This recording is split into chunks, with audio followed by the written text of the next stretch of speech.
Well, ladies and gentlemen, it's my great pleasure to introduce our keynote speaker for today's annual general meeting. Charles Sousa grew up in Mississauga, right here where he lives with his wife, Zenny, and their 3 children. Charles has built strong ties with his local community through his involvement in many charities and community groups, including the Credit Valley Hospital Foundation, the Rainbow Ball Foundation, and the Mississauga Food Bank. He earned his BA in Business Administration from Wilfrid Laurier University and an executive MBA from the Richard Ivey School of Business. After graduating, Charles began his career in the private sector by starting and operating his own small business. He then worked for Royal Bank of Canada Financial Group for more than 20 years. Charles started working at a local branch and ended up in the commercial banking division, where he spearheaded the bank's first corporate social responsibility policy. In 2007, Charles left his successful career at the bank to give back to his community and his province by running as the Ontario Liberal Party candidate in Mississauga South. He won and was then re-elected again in 2011. During his time in government, Charles was credited with ushering in stronger protections for Ontario workers as Minister of Labour, chartering a new course for immigration to Ontario as Minister of Citizenship and Immigration, and helping start new infrastructure in communities across Ontario as Minister responsible for the 2015 Pan and Parapan Am Games. Charles is currently one of 7 candidates seeking to be the leader of the Ontario Liberal Party and Premier of our province. And we will hear firsthand from him today his vision for Ontario and his focus on jobs. Please join me in giving a warm welcome to Charles Sousa.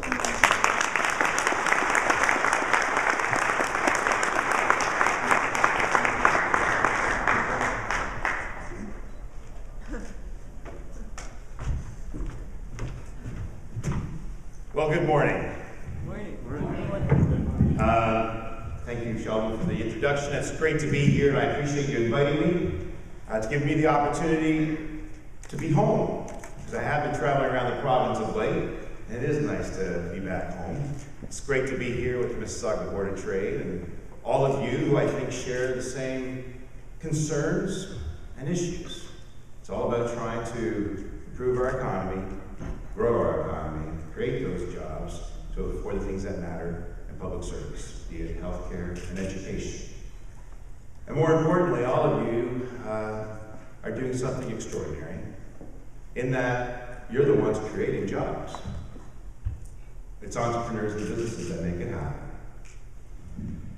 As you know, and as already mentioned, I am seeking leadership of the Ontario Liberal Party, and that individual will be the Premier of the province for however long it will take until the next general election. Of course, it is my intention to win the next general election. There are a few I see from other parties, but what's important is that we are engaged, that we try our best to improve and grow our province and move it forward in a direction that's progressive, that's fiscally responsible. We have to be socially minded, we have to be environmentally conscious. But we want to do what's best for our future generations. And that means looking at things long term, not through election cycles. So as you know, I'm all about jobs. So as already mentioned, I spent a 25-year career in the private sector, 20 of those years in banking. Actually, I had my own little business when I finished my undergrad in a factoring service. It too was in finance. And I sold the accounts to go into banking thereafter, and I quickly took the bank out of factoring service because I knew all too well what that meant. But no, I meant that in a good way, just a little financial instrument. Probably some of you use factoring already, but it is essential that it's just banking is a bit more traditional. It is also important, and I've already said this, that we help you. That sounds so cliche. I'm the government. I'm here to help. That's not how I want to say it. We need to ensure that we have programs and stimuluses that are there to partner with the private sector so that you can succeed. And after having a 25-year career in the private sector, every fiber in my body, someone who's had an economic background all these years, tells me that we have to concentrate and make every decision around job creation. If we look at jobs as sort of the the catalyst by which we make a decision, then we find ourselves not talking about more government, we're talking about more opportunity. It's not about how do we engage in this decision, what does it mean? And does it really have any real value, ultimately, to someone who's going to help create a job and provide some more work for them going forward? So that's why I've talked a lot of late about the auto industry, about primary and secondary manufacturing, and also processing and agri-food business. It's all about branding of Ontario, looking at these value-added jobs so that we can not only extract minerals from the ring of fire up in the far north, by the way, billions and billions of dollars, one of the largest chromite deposits in the world, is at our fingertips. But what we want is processing of that here as well. We need to ensure that Ontario gets the great benefit, which it always has been. That's what's been and that's who we are. But we need to do more because of the recent recession over the last number of years that affected all of us pretty quickly, more quickly than any other part of the country. We've done a relatively good job of returning those jobs, 136% compared to the United States, around 40% in the UK and others. But we need to do more because unemployment is still at 8% in Ontario, and youth unemployment is at 18%. All the more reason we've got to take these extra steps to try to improve. But today I want to talk about the GTA, where we live. It seems we spend a lot of time talking about the challenges in Ontario in the GTA and not enough time, it seems, about getting things done. Last week, The Economist called that the problems in Toronto's transit system is horrendous. They said our shabby and truncated subway is unfit for the world-class metropolis Toronto claims to be. 70% of the people in the GTA drive to work, and we face longer journey times, in quotes, than commuters in Los Angeles. So I want to make sure that the next time The Economist writes a story about the GTA, it'll be completely different. I want the next story to be about the decisive action that our government is taking to create jobs and eliminate gridlock, and ensure that the GTA remains a world-class region, not just a city. This is about Mississauga. We all know too well the degree of transit now is almost as big coming into Mississauga as it is going out. I live south of QEW. It's a parking lot every morning, every afternoon, and every day now. So I want to ensure that we face these unique challenges. The GTA is lagging behind other world-class cities, and it's time to catch up. And that's why I'll take immediate action on 5 things that help the GTA. First, I'd like to make Metrolinx responsible for the TTC, and for that matter, every regional transit in our area. For too long, we've watched political gridlock stand in the way of real progress. Decisions aren't being made. Things aren't getting built, and people aren't getting around as fast or as safe. So we need to do a better job of moving people and moving goods. Gridlock costs us time away from our families, and it's a burden on our economy, so we need to fix it. Metrolinx as the umbrella will remove a layer of decision-making and give us a regional view of transit priorities. Let's ensure that taxpayers are getting the best return on their investment as well. It's important for people here in Peel and Mississauga, but the impact will also be felt in Durham, in York, in Barrie, in Cambridge. Everyone is suffering from the same dilemma. We get pretty stressed out when we want to get to work, but if you have young kids, you're even more stressed in trying to get home. It'll mean less time in traffic and more time at home with family, because that's what matters. There's a lot of work to do to get the region moving, and we know what we need to do. So let's cut out the rhetoric, put down the political footballs, or be what it may, and let's get down to business. The second thing I'd like to see us do is build high-speed rail in Ontario. For decades, our government, of all stripes, actually, have studied the possibility of linking Windsor to Quebec City with high-speed rail. It's time for action. As a first step, I'd like to connect Hamilton, Toronto to Oshawa. And high-speed rail line will connect our province and build it and put people to work. We have a tremendous amount of the technology already here, London, Ontario, be it in Thunder Bay. We have a wherewithal to build this high-speed rail. They have what it takes to get things underway. They've been studying it for a while. Mark my words, if we don't get this done through Windsor to the next city, the eastern and western seaboards will be connected. They'll be connected to the south. And this region of southern Ontario is going to be left out. And this is a critical issue for our prosperity going forward. It'll move people faster and easier. It'll get people off highways and lay the foundation for that future expansion. We'll take a baby step. We did that as Minister responsible for Pan Am Games with the Union Rail link from the airport. These are some of the steps we need to do now in order to build out further. Now, it will have a huge impact in Hamilton and Durham region as well. But make no mistake, it's a big ticket. It's about long-term capital investment, and it will transform Ontario. People ask me, how are you going to pay for it? How are you going to get it done? We need to offload the risk. We need to offload some of the costs. As a minister now in infrastructure for Ontario over the last number of years, and having been responsible this past year trying to build venues around the greater Golden Horseshoe, we've had some great success in alternate forms of financing. We've been able to offload some of that risk to the private sector. And these are revenue-producing initiatives that's going to provide greater returns in the end. It's the net benefit that we have to take a look at. I'm all about trying to balance our books and getting our deficit under control by 2017. That's part of the economic plan. This is as well.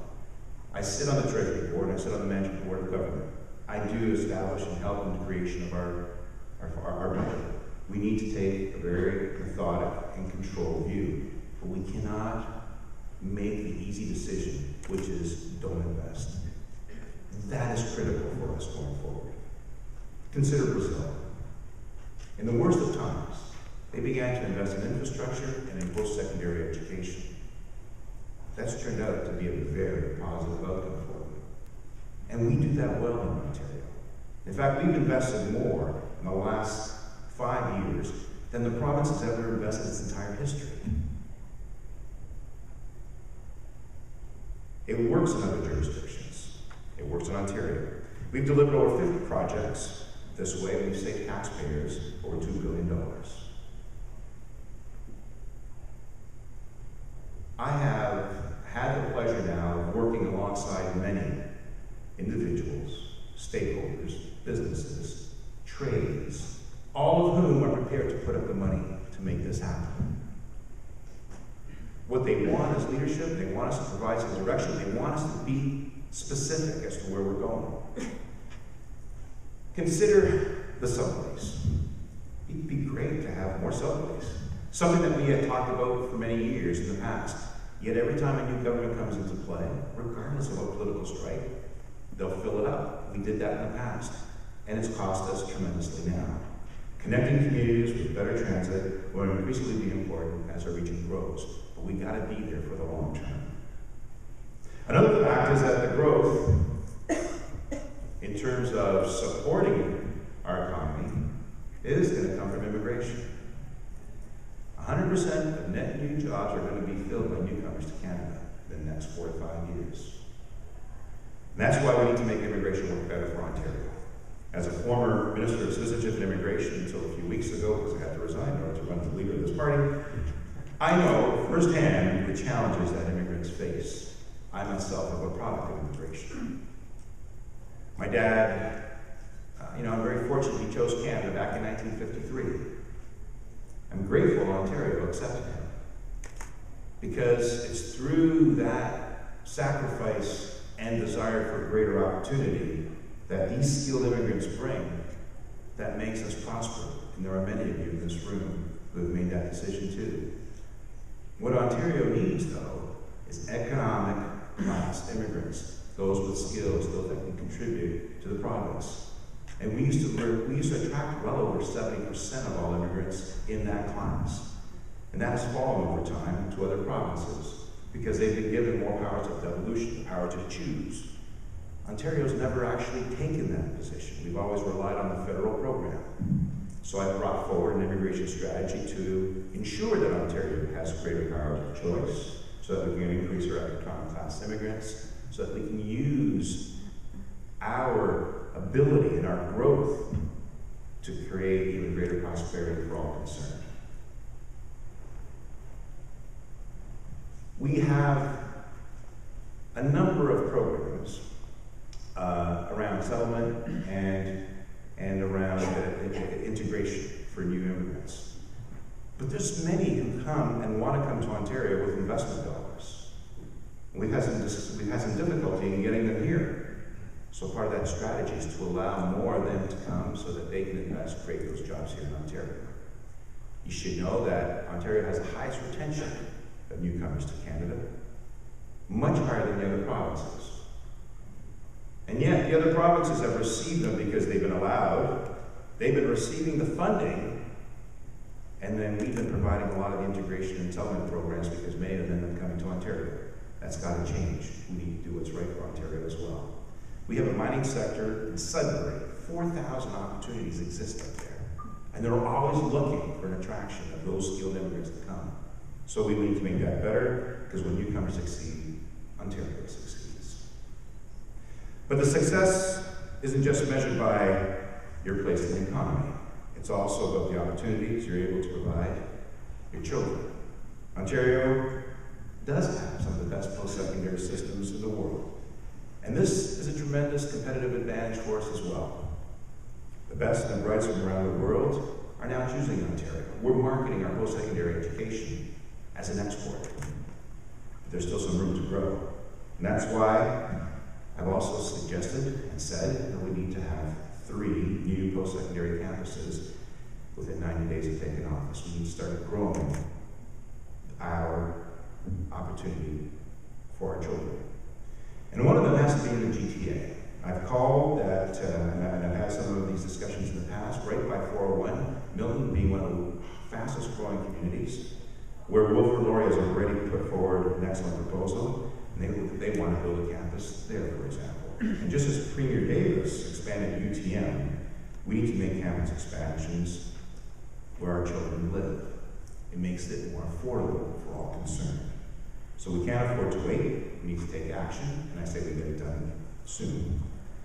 And the 5th priority for the GTA will be the immediate reform of the Condo Act. Ontario's Condominium Act was introduced years ago, back in 1998, and since then the condo market has grown exponentially. The fact is, our legislation hasn't kept up. Just look around the region. We got cranes all over the place. If you're in downtown Toronto, you'll know that almost 60% of all new construction is by way of condominium. And in Ontario, that represents half of the new homes built, not just in the GTA, but all over the province. So condo owners are looking for change, and that change is necessary. Ontario is looking at reforming the Condo Act for years now, from the opposition parties as well. And a good idea is a good idea. I don't care where it comes from. What I want to do is work cooperatively, collaboratively with the opposition. Frankly, you've asked for it. We have a minority government, so it's incumbent upon us to do more with each other. And as Premier, I'll take immediate action on that legislation, including giving our condo owners a greater voice on their boards, making it easier to resolve disputes, and requiring some of those condo managers to be accredited or licensed. And the time to do that is now. So I've talked a lot about what we should do in the GTA, which means making Metrolinx responsible for the TTC, Mississauga Bus, Mississauga Transit as well, start building high-speed rail, make immigration work better for Ontario, build a new campus right here in Milton, and reform our out-of-date condo legislation. I believe these steps are vital to create jobs and grow our economy. That's where my focus is. And that's where I think all of us are in terms of where we want to be.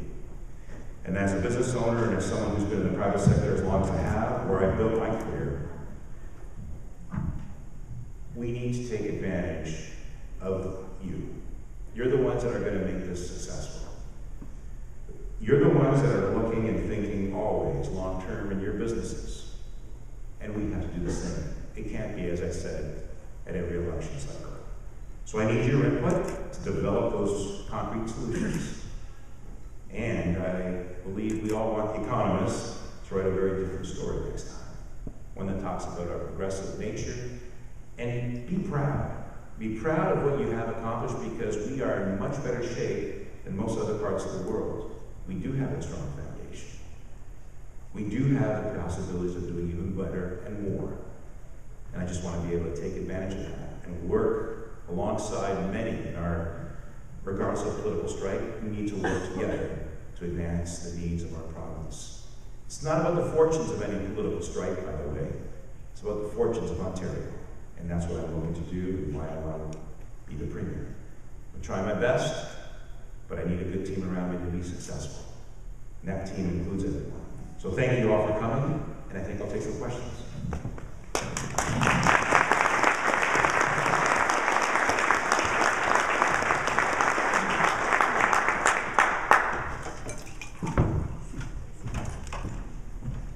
Thank you very much, Charles. I can certainly help moderate. Are there any questions for Charles? Hi, my name is Erin. I'm with YourMississaugaBiz.com. It's a Star Media Group publication. I was just wondering, when you're talking about funding and going forward with that, if you have thoughts on municipalities being given the authority to raise land transfer tax? Well, certainly there have been one, and they decided to relinquish some of that authority. It's obvious that going forward, the municipalities are looking for greater funding opportunities. And as I've said, I'm trying to facilitate some of that stress by the upload of the public transit system, which is creating quite a bit of stress. You should keep in mind that it's being subsidized dramatically by the province and by the respective municipalities. If we do the one, we have to be fair to the rest. And we only have one taxpayer. So we're trying to make ourselves a competitive jurisdiction because we're competing around the world and around other provinces. I'd like to address how that's going to affect taxpayers in the end, and how can we make a better deal with municipalities to support them going forward. Next question. Morning, Charles. Kevin Rotary from AGM, Commercial Estate. Your thoughts on the location, please, of potential casino on the waterfront or elsewhere in what I would call GTA proper, applying back to the waterfront or some other area? So there's three proposals in the GTA for the casino: Markham, the Exhibition, and Mississauga South. Am I right? On the left and the west. I've always said that the municipalities have it's up to them as to who wants to bid and who wants to support it. Mississauga does not wish to proceed. The proponents are having some conniptions, I think, over the price of the Exhibition in the waterfront in Toronto. And Markham is seen as a very hotbed market because there's a lot of, it seems to be more desire there. The question then becomes one of infrastructure. The price point at the Exhibition is much higher than it is in Markham, but it'll be up to the proponents and the cities to decide if in fact they want to proceed. Just a supplemental that I don't hear people talking about, which is the impact on lifestyle and quality, which I suspect may be behind your Mississauga answer. Absolutely. It chase for revenue from a casino versus the impact to the quality of our life. I don't hear that in the press, and it drives me crazy. So the point is all around the social and the moral issues around having a casino close to homes, no less. And Ontario is in the gambling business because we have casinos that was introduced by the NDP back when. What we need to do is the notion of privatizing them is even more of a concern. The notion of where they're located and the cannibalization of other nearby casinos is also an issue that they're looking at. And that's why I agree that the municipalities and the communities have a say as to where these things should be going. And if they don't want it, they don't get it. I'm wondering if you could share with us some thoughts regarding funding mechanisms for improved infrastructure, whether it be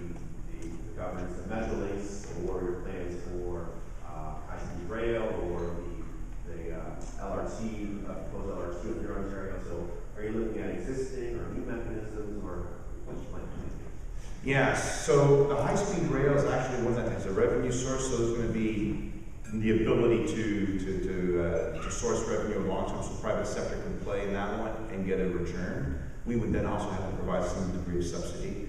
The public transit in the regions, I'm talking about the regional transit system, the GTA and the Greater Golden Horseshoe, that'll be more subsidized, presumably by the government, which it already is. It is about capital investment, though. It's a long-term, so to speak in your words, it's long-term debt against long-term asset. Our deficit is working capital accounts and short-term lending. We gotta balance that. We gotta have it so that we don't get ourselves, in fact, I wouldn't mind a little bit more positive numbers there so that we have some cash flow. But we need to have that long-term investment with capital assets, and we would have some long-term debt. We have to be cognizant of the GDP, the debt to GDP ratio. And there's two ways to improve it. Reduce your debt or improve your GDP. We can't improve GDP if we don't have the proper infrastructure to put things in place. And AFPs would be part of the solution in order to finance these things going long term. At the back. AFPs is alternate forms of financing, public-private partnerships.